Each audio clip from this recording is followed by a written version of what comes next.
Alrighty, so in the last video we were able to create lobbies, or, well, kind of create lobbies. We have the client-side representation of the lobby list working, but obviously it doesn't do anything yet. We don't have any lobbies being created on the server side. So I think that's what we're going to do in this video. We're going to try to make it so we can instantiate lobbies on the server side, tell other players about those lobbies, and have those players be able to join lobbies. So let's go ahead and get started. I'm going to create a class. So I'm in my server project right here. I'm going to create a class that's going to represent a game lobby. Seems pretty straightforward. So let's go ahead and do that. Create a class in BuzzMMO server master, and I'm going to call this game lobby. And game lobby's responsibility is basically, well, to handle all of the lobby operations. People joining, people leaving, setting their team, setting their hero, and finally being able to start the game. Now, for the constructor, what's going to be interesting is we're actually going to have a mashup of parameters that are going to be passed in when it's instantiated in the main lobby system, and parameters that we are going to get through dependency injection. So I'll show you guys how we're going to be able to do that with autofac. So basically, the game lobby is going to take in a couple parameters when it's instantiated. Specifically, its ID, as well as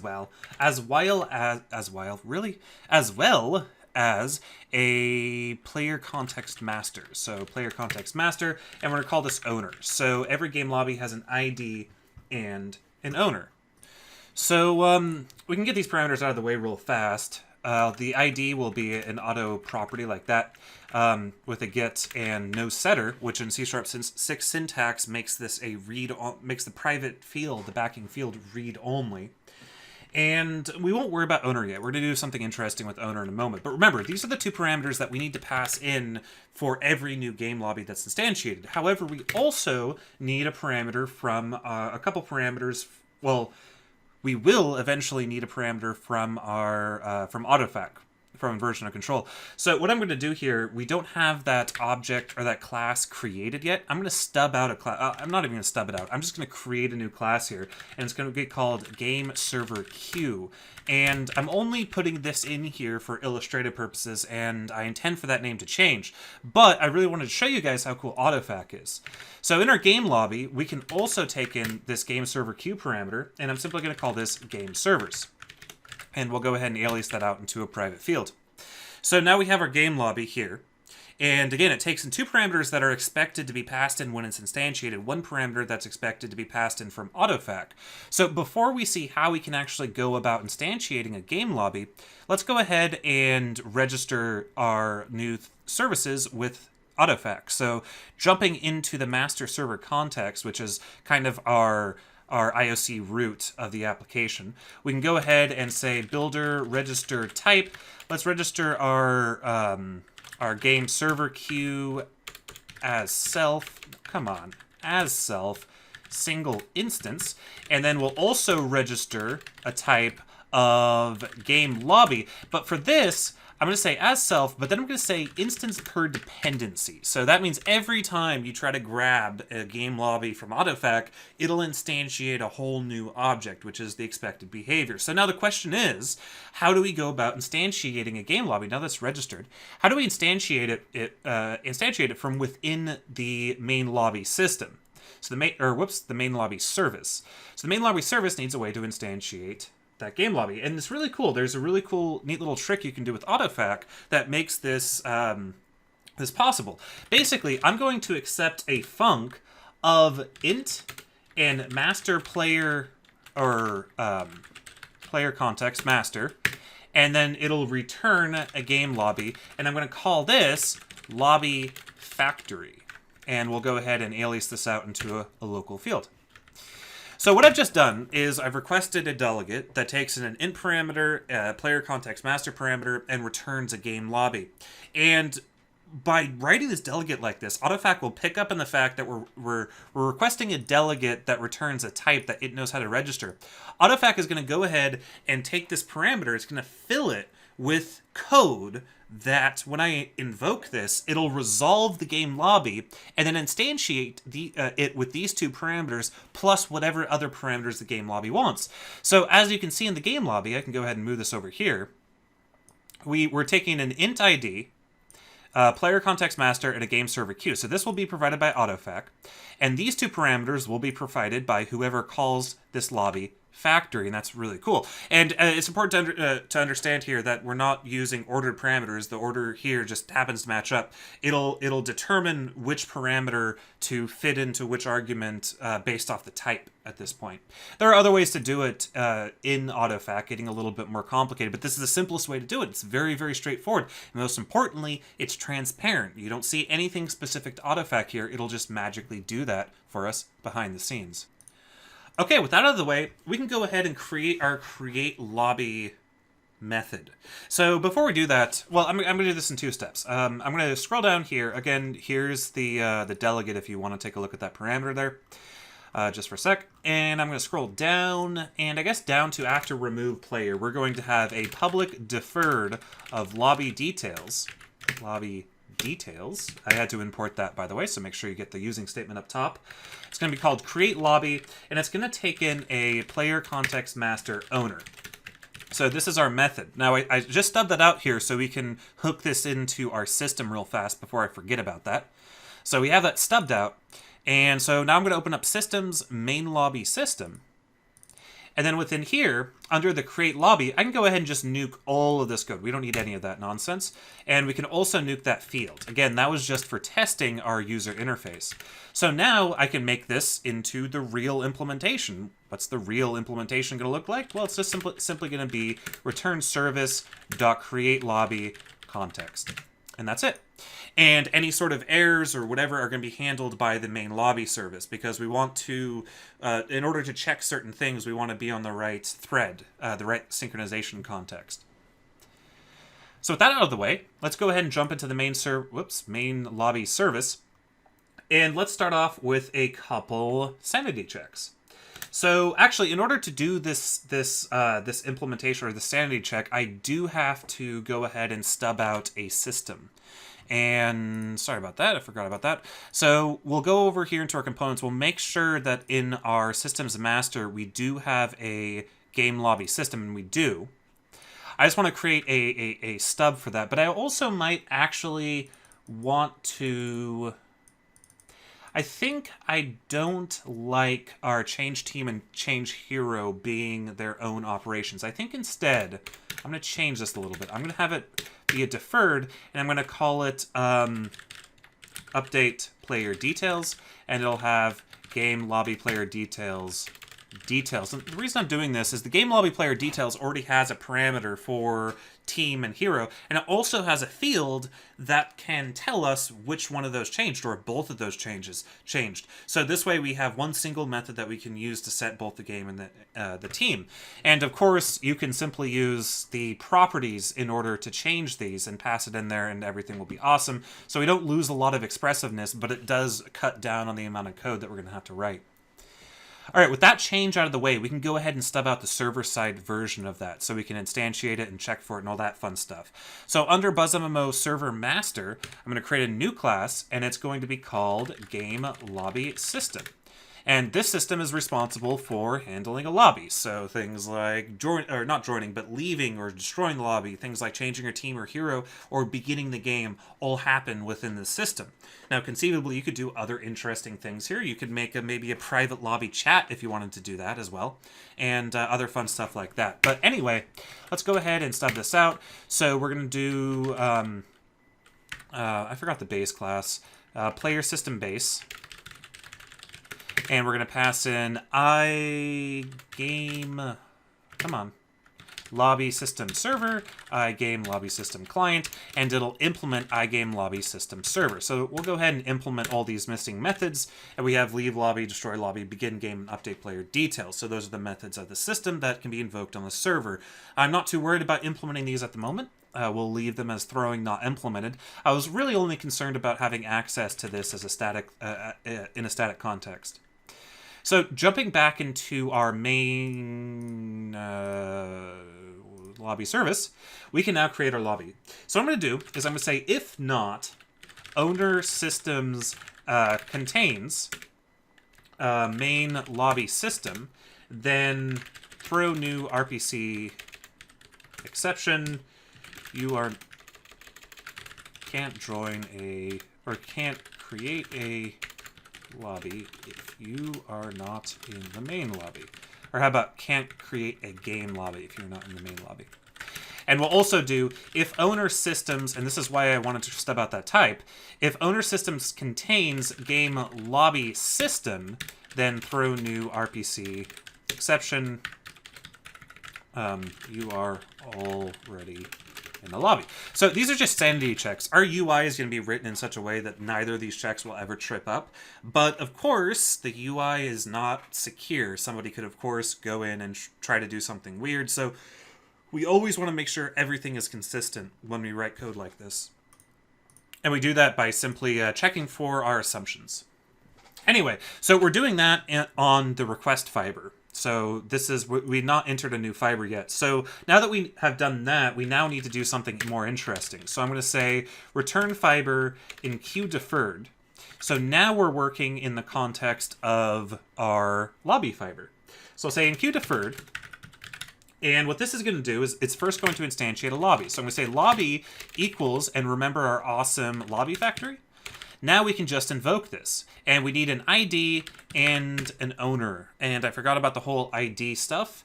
I'm going to keep things really simple here. What I'm going to do is I'm going to scroll to the top of the file. And I'm going to create a private int next lobby ID. Now this is not read-only. Do not make this field read-only. That would make it so things don't work. And then I'm simply going to initialize that to, how about 1? So we never end up with a lobby ID of 0. I like starting my auto incrementing things like this when I'm generating auto incrementing IDs. I like to start it off on 1, because then if we ever see that ID set to 0 somewhere, we know that there's a bug. And because 0 is the default initialized value for an integer, we would know that there's something wrong somewhere if we ever see an ID of 0 by setting this to 1. And I find that helps me track down bugs a lot easier. Anyway, so with that out of the way, let's scroll down, all the way back down to here. And I'm going to say lobby factory, we're going to do next lobby ID plus plus, and then we're going to pass an owner. So remember, this will instantiate a lobby through autofac, even though we haven't seen any mention of autofac anywhere. Literally, there's no mention, no reference to autofac inside of this class. It's just a straight up normal C# class. But by invoking that delegate that's provided to us behind the scenes by autofac, we will instantiate a lobby factory and we will fill its two parameters, its integer parameter and its player context master parameter, with those arguments. And then it'll go out and it'll fill the rest of the arguments with its own default logic. All right, we've now created our lobby. And we need to do a couple interesting things here, I guess. First of all, we need to make sure that if the lobby is destroyed, that we remove it from the list. And so if you recall with our add player, we simply added a disconnected handler there. But we also had to make sure it was connected before we added the disconnect handler. We don't have to worry about any sort of synchronization with this, and we don't need to because the lobby isn't. We're not doing this asynchronously in any way. We're straight up on the same fiber all the way down this method. So I can simply say lobby dot destroyed plus equals, and I know that event doesn't exist yet, but it will. Lobby destroyed. All right. So when the lobby is destroyed, then we'll remove it from the list. Next up, wow, I'm totally forgetting about all these fields I need. We obviously do need a data structure to contain all of our existing lobbies so that, of course, we can notify players of all the lobbies that have been created. So to do that, we're going to make another trip all the way up to the constructor, and I'm simply going to do a private read-only dictionary of integer and game lobbies. So really, really straightforward, and be sure to initialize this. If you don't initialize it, obviously you'll get a null reference exception. And yes, I guess if you've gotten this far in the series, you know that I really, really don't like using field initializers. I hate field initializers. Every time I see a field initializer, I die a little inside. So that's why we're having to instantiate them in the constructor. Of course, you could use a field initializer there, but in general, I like to avoid them. I really, really don't like them. Mainly because the order of execution of field initializers in a situation where classes inherit from other classes that have field initializers is backwards from the order in which the constructors are invoked. And I find that behavior infuriating, and as a result, I don't use field initializers. Also, I think they're ugly. Anyway, so with that out of the way, we can finish this line.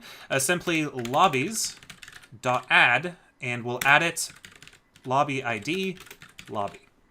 So now we've kept track of this lobby.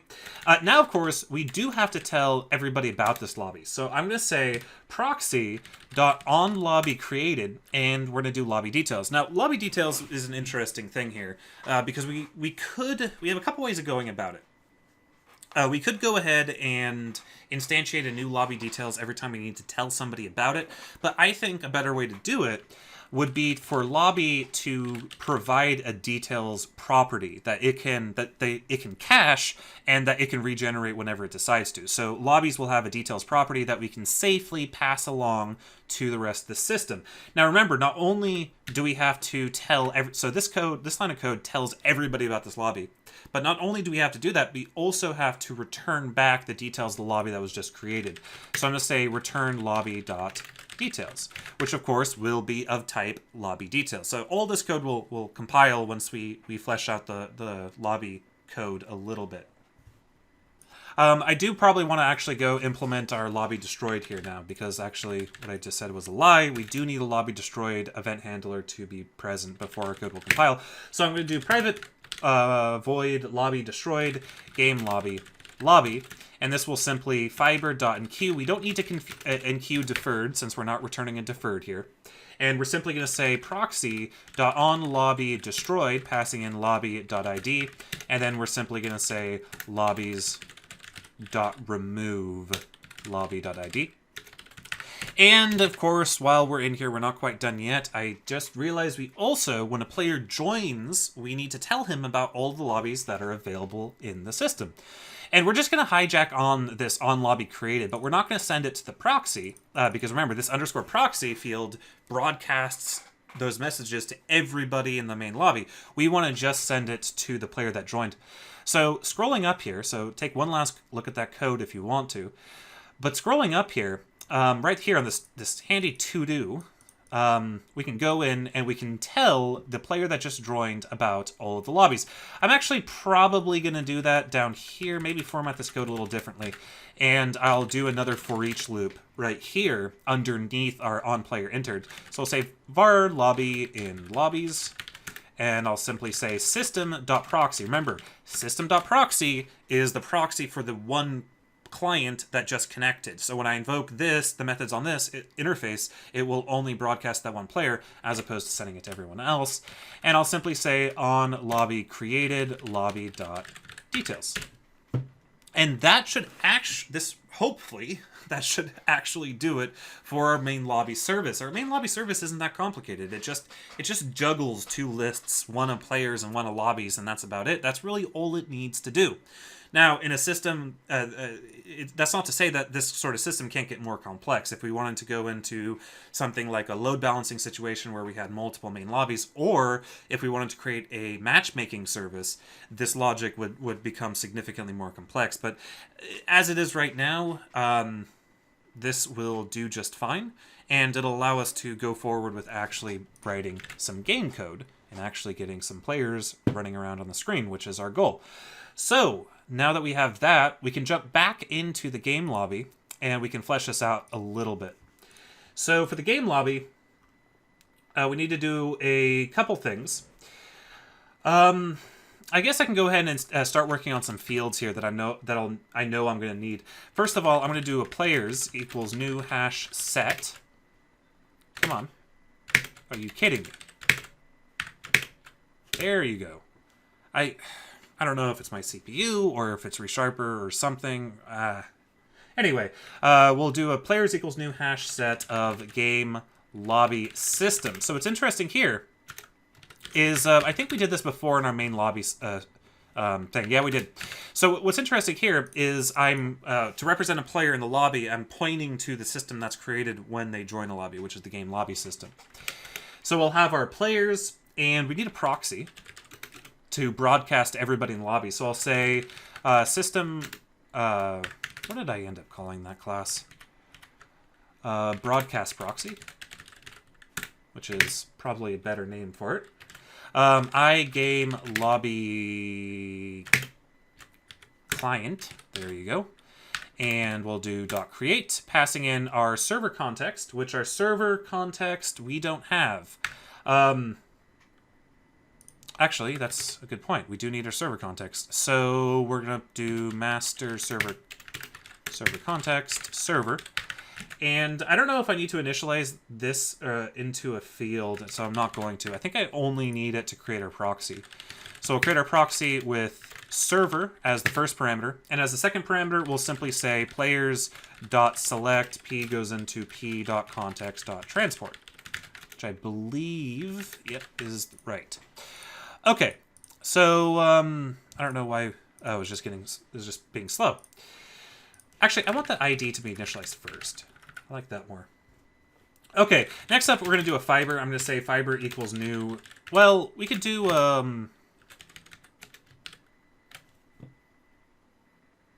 yeah, I think we're going to do a pool fiber here. We can play around with different fibers later, maybe get some stress test stuff going on, but I'm just going to do a pool fiber here. So then we'll say fiber.start, and then I'm going to say add player internal owner, and that's going to be our constructor. So first of all, I do need to go ahead and create all of these fields. I did get link imported at the top. And we also need to create the add player internal method. And I do want to make all of these read-only. So we'll do that. And next up, for our public API, we do need to do a public lobby details. Lobby, or details is what I called it. I'm going to do a get private set on this. Let me refresh my memory of what lobby details has in it. Lobby details has a name, a player count, a status, and an owner ID. So for now, how do I want to do this? I don't know how I want to do this. Let's just keep on writing code and see what happens. So let's go ahead and do our add player internal. What I do want to do actually, what is lobby status? Is lobby status an enumeration? Lobby status is an enumeration. We have active and starting game there. I think what I want to do is I want to keep this as simple as possible. So I'm going to expose lobby status, or do I want to do that? Or do I want to just keep it in details or keep it private? No, we'll do this for now. For now, we'll just do lobby status, and we need a public string name, get private set, and we're going to need an owner. And the owner is not going to be private read-only, he's simply going to be a private, because the owner can change. So to do game lobby system owner. And then for our details, I'm just going to keep this dead simple here. I'm going to say, I'm going to do a getter, which will return new... Actually, what am I doing? C#6, yay! Lobby details. For the ID, we pass an ID name, players.count, lobby status is status, owner ID is owner does not equal null. Actually, I wonder if null propagation works on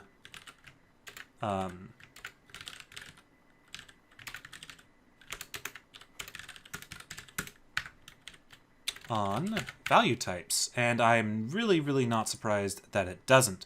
But we could combine null propagation with the null coalescence operator, and so I can say something like that. Well, wait a sec, ID, what is ID? ID is an int, so we can do -1. There we go. So, kind of cool what we have going on here. We're just using the straightforward I can't remember what the syntax is called, method body syntax or whatever, to create a computed getter for our property. And we're just going to instantiate a new lobby details every time. I'm doing this for now because I don't want to recache lobby details every time it changes, and we have to take into consideration the changing fields and all that fun stuff. So we'll keep it simple for now, and then in the future we'll fix it. So as far as or make it a little bit more efficient if it turns out to be a problem.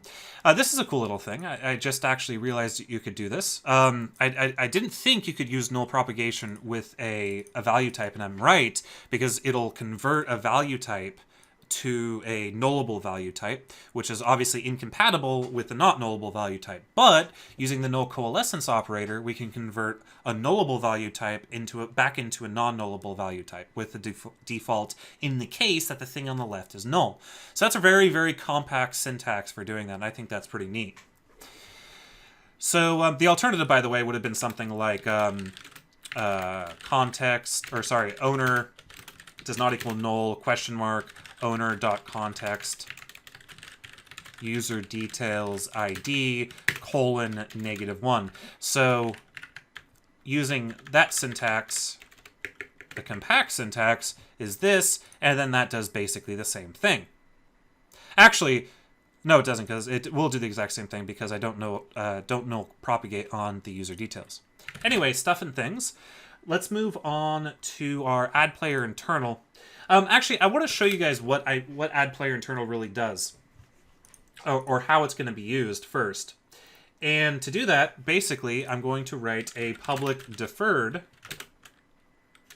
add player that takes in a master, a player context master player, which will simply return fiber.enqueue deferred, which I have to import, of course, goes into add player internal player.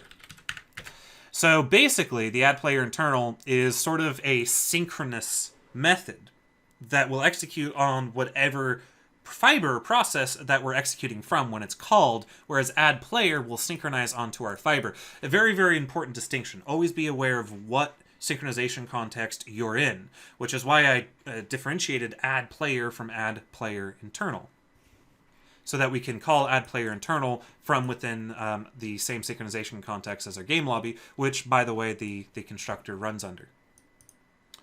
I'm going to keep this really straightforward for now. I'm simply going to say players.add, because I do want to wrap up this video. So I'm going to say, whoops, I want to rename this. I don't want owner, I want player here. And we're going to add, actually, we need to create the system. But I just want to quickly get this working so we can go back in Unity and actually see this working. And then we'll fill out the rest of these methods in the next video. So I'm going to put a couple to-dos in here. To-do validation. That's important. And then I'll keep things simple. I'll say var player details, or actually we'll create the system first. Var system equals player.systems.create on game lobby system. And then we're going to say, I'm going to do something interesting here. I'm going to say init this. And we'll see that init method in a moment here. We haven't written it yet. We're going to overload the init method. And then I'm going to say if owner is null, then set owner, set owner system.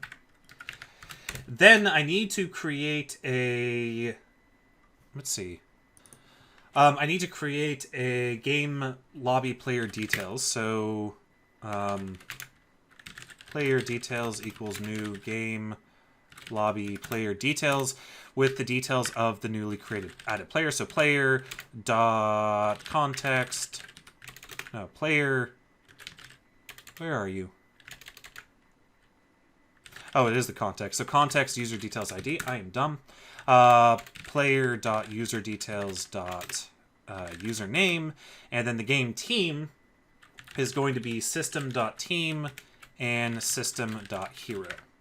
Then I'm going to say for each of our other player in players, I'm going to say system.proxy.onPlayer entered, new game lobby player details, passing in other player dot context user details ID. I'll come up with a better way to do this in the future. For now, I'm just wanting to get this to where I can see this in action here on Unity. So other player team, other player hero. I am aware that we haven't created the hero or team properties yet on our system.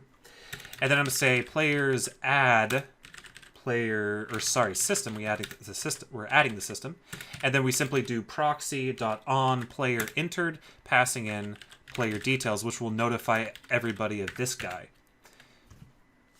Now, the interesting thing about this is this will also notify the player of himself, And I'm doing it that way so that our system can set up a default team and hero, and we can have that be represented in, or have that be set from the server to the client. So that's why I'm doing that here. So now we need to do set owner. So private void set owner, which will take in a game lobby system. We're simply going to say owner equals system. And then we're going to say name equals, and we'll simply do owner, or sorry, owner, it's fine. Owner, context, user details, username, lobby, and then we're going to do proxy dot on lobby updated, passing in a new lobby details of our ID, our new name, our player count, which will be players.count, our lobby status, which will be status, and our owner ID, which will be owner dot.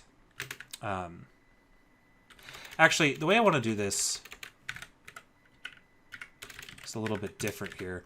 I want to set these as properties instead, so that only things that change get sent in, which will be name equals name, and owner ID equals system dot context dot user details ID. And what else could have changed? Nothing. So this way we're only sending in those changed values to each one of our players. And I guess we could do the same thing here on our add player internal. We could do proxy dot on lobby updated, new lobby details. Of course, we have to set the ID, but here we only have to set the player count to players dot count. And we could, of course, write the same code or turn this into a method, invoke the method from our removal code. Anyway, this, with the exception of our event, we don't have our event yet. So let's jump over here. We are missing lobby.details. Why is that erroring out? Blah, blah, blah. Oh, it's lobby.value.details. I am dumb. We don't have our destroyed event. I'm just going to go ahead and alt enter on that. And I'm going to create a, well, that's not even close to what I wanted. I'm going to create a public event action of, come on, of game lobby destroyed. And we'll keep that right there. Now, I know we're not calling this anywhere yet, but we will in the future. So here's our game lobby. I can just go ahead and scroll down here. After this, really all we need to do is fix up our systems. So, for our systems, for a game lobby system, we need an init method, a team, and a hero. So, to do that, let's jump into the game lobby system. I'm going to create an init method. I'm going to say public game lobby system init, and he's going to get a game lobby, and he's simply going to set lobby equals lobby. So he's going to alias that out into his own little field there. And, of course, he's going to return this. So that allows us to, like in our game lobby, when we say system equals create blah, blah, blah dot init, we don't need 2 lines of code. So that's what we're doing there. And then for our team, we can just hit Alt-Enter on that, jump back and hit Alt-Enter on that. And now we have our 2 properties, our game team and our game hero. Now, I'm not interested in implementing any of these methods in this video, but we do need to implement a method for joining the lobby. So let's jump into our login system.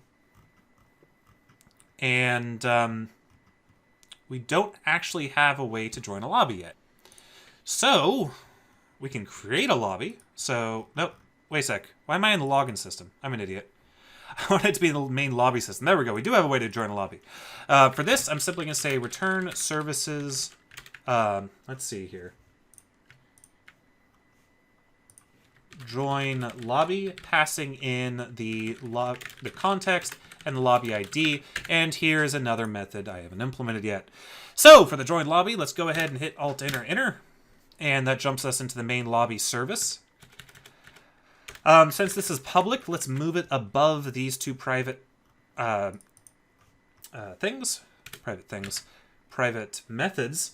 And then what I'm going to do is say return fiber.enqueue deferred. Sorry. I'm going to say game lobby, if not lobbies try get value, lobby ID, out lobby, then throw new RPC exception. You know, we could also, instead of throwing exceptions, and there's a lot of back and forth in the community about when you should be throwing exceptions for validation, when you shouldn't be. It really, really depends on if you consider the code to be sort of back-end code or user-facing code. So if you prefer not to throw exceptions, you could always return a deferred fail of lobby details. This will practically do the same thing because of the way we wrote our code. And of course, to do this, you're going to want to make sure that you don't have any syntax errors, otherwise it won't compile. So for this, we can say return deferred fail of lobby details, passing it an error of can't find lobby ID, or lobby doesn't exist, or whatever. But if you decide to do your error handling that way, what you're going to have to do is change the way that you return things. So basically, I'm going to say return lobby.addPlayer context.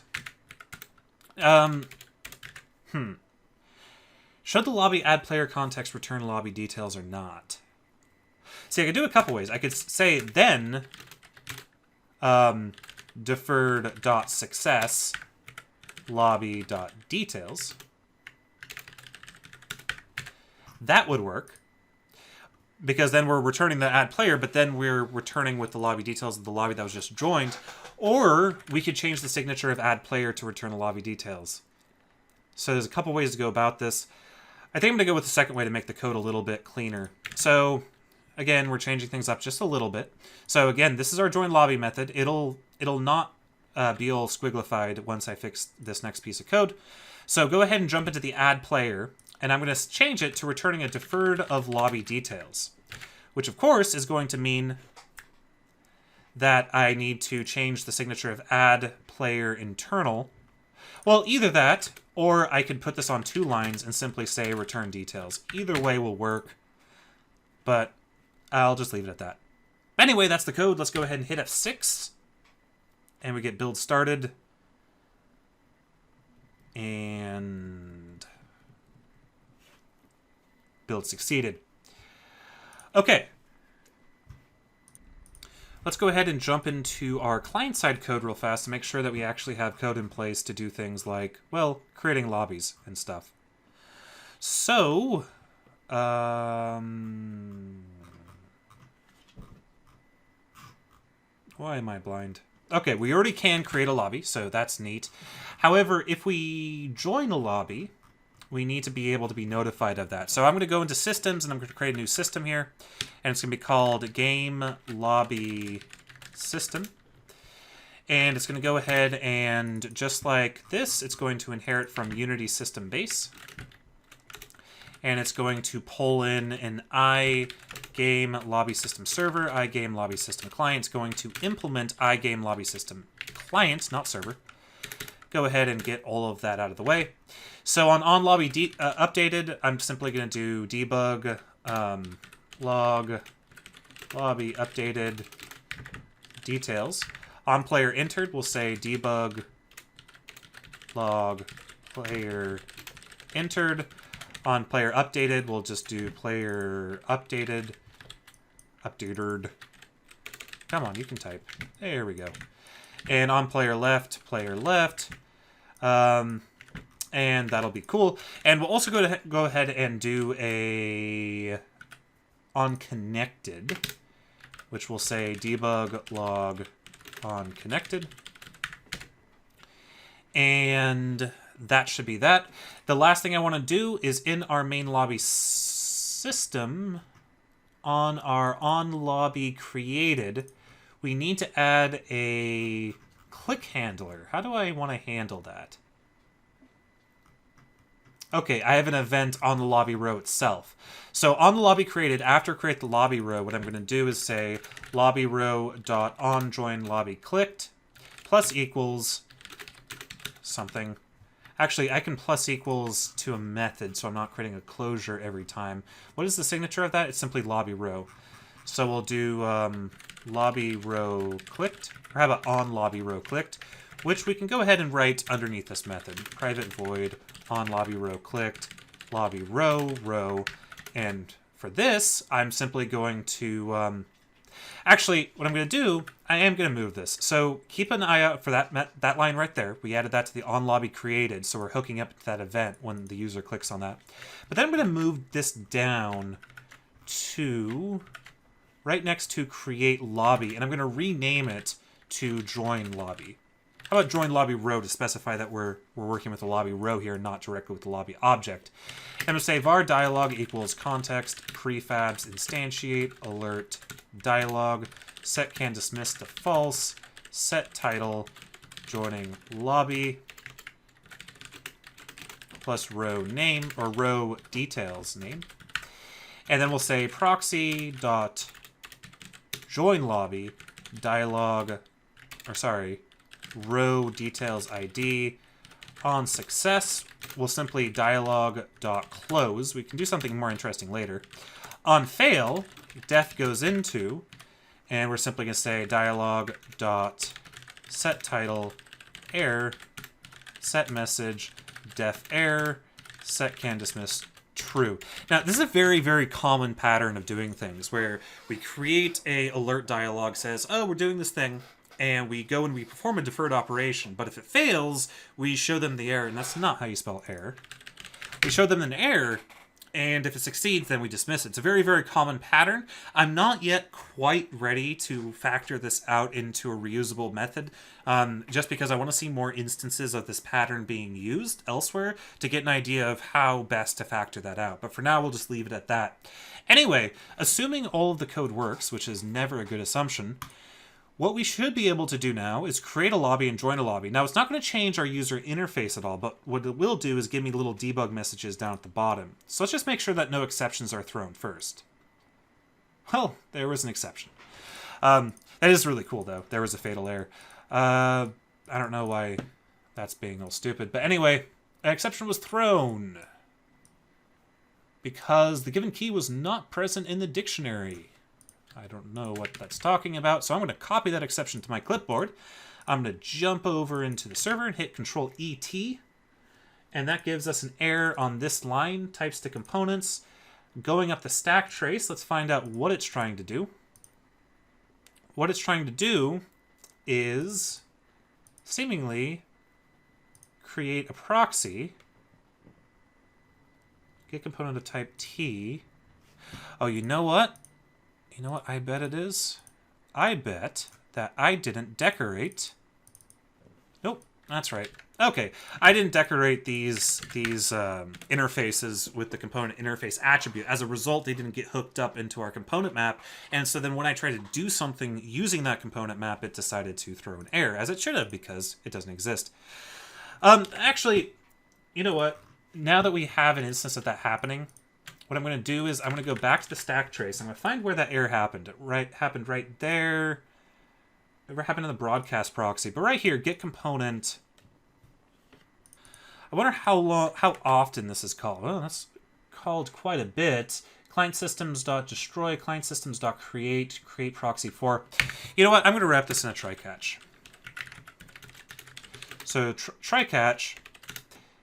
Actually, I'm not going to wrap this in a try catch, because a more performant way to do this would be to do mapped component if not types to components, try get value component type out component, then we will throw a new invalid operation exception. Otherwise, we'll simply return component.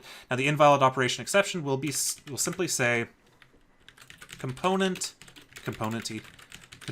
of type dot name was not registered. Did you forget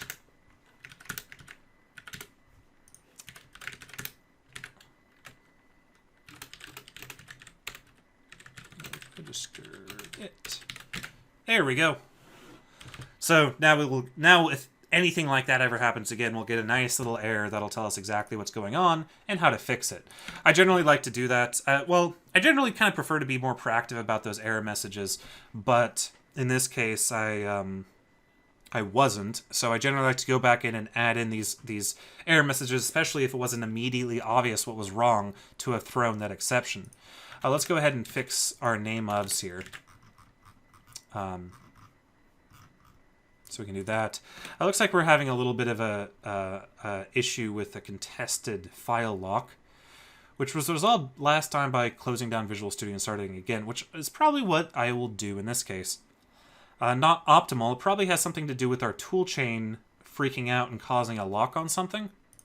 So we do have a little bug in there, and I'm sure, because this isn't the first time I've ran into that, so I'm sure we'll see that in the future. I'll have to come up with a better way to figure out how to diagnose that and where to go from there. But for now, we'll just restart Visual Studio to keep this video going, which was supposed to, again, be a short video.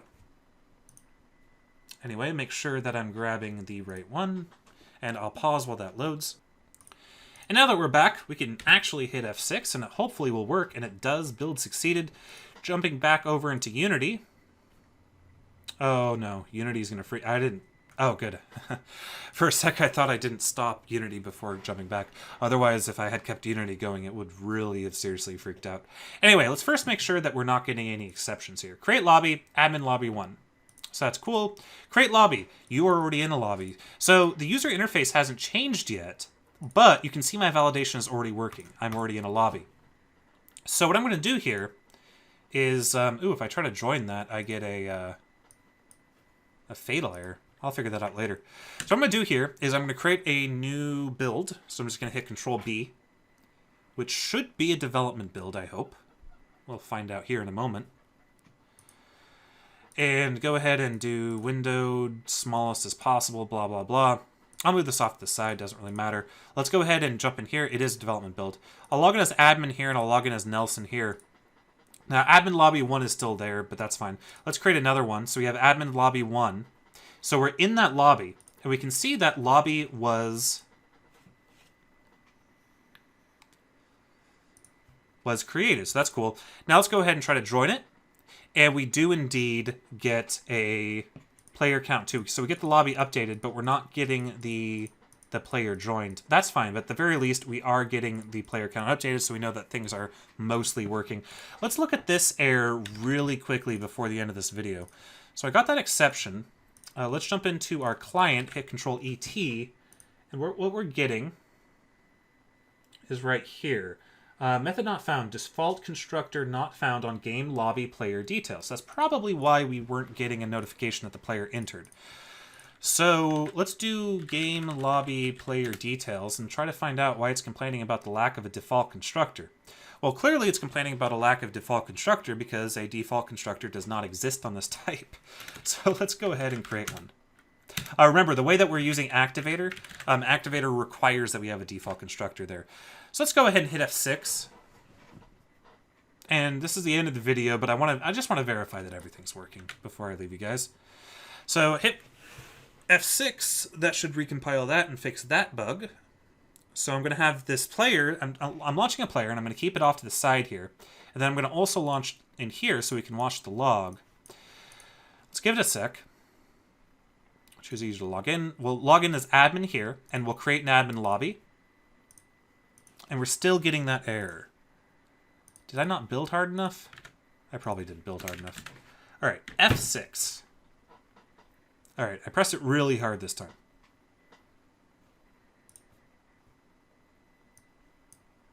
Unity doesn't seem to be updating with anything. That's weird. I'm going to go ahead and nuke all these assemblies, which is going to freak Unity out. And then I'm going to come back here, add in an arbitrary change, and hit F6 one more time, as hard as I possibly can. Jump back over here, and we did get our new assemblies. Okay, awesome. So now we have our new assemblies in our awesome assemblies folder. We know that we are using the latest version that does have that default constructor, which I did make public, right? Yes, I did make that public. Jump back into Unity. Well, I can't right now because it's building, and it's probably building on a single thread, which is the silly thing to do, but I guess that's what they decided to do. Jump back in here. We know the server restarted because it's taking a second to connect to the database for the first time. Login as admin, login as Nelson, hit create lobby. There we go. So we get lobby updated. Now I'm going to click over here on admin lobby 1, and we get lobby updated. Player count is 2. So pretty close. It's just we never got that message that the other player joined, but we did get an updated list of how many players are in the lobby. So that's kind of an interesting issue there. Jump into game lobby and see what exactly is going on here. So proxy on player entered seems like it's never been called. We know that proxy is working because the on lobby updated is being called. The only thing I can think of is that maybe I didn't. On player entered.